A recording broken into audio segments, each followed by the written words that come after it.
un pays qui attaque un autre au mépris du droit international, qui va aller capturer son président. En quoi est-ce que c'est aussi unique ?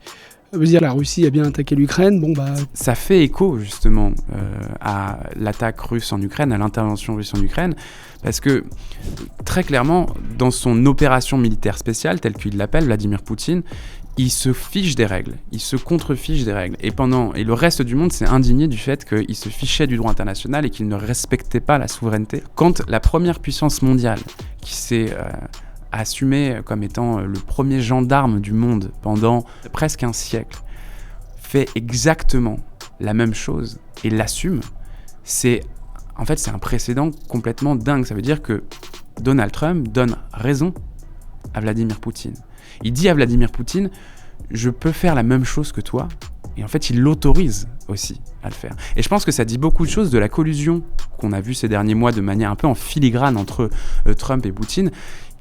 Trump est assez d'accord avec le monde que Poutine veut construire aujourd'hui. C'est-à-dire que la vision du monde par Trump, c'est une vision où il y a des grandes puissances qui se partagent un certain nombre de territoires et qui vont pouvoir commercer entre elles. En gros, un espèce de grand marché à ciel ouvert avec des investisseurs voraces qui écrasent les plus petits. C'est exactement le monde qui est en train de dessiner Trump. Et pourquoi est-ce que cette attaque-là, elle est unique ? Parce que c'est son expression la plus frappante depuis qu'il est revenu au pouvoir le 20 janvier 2025.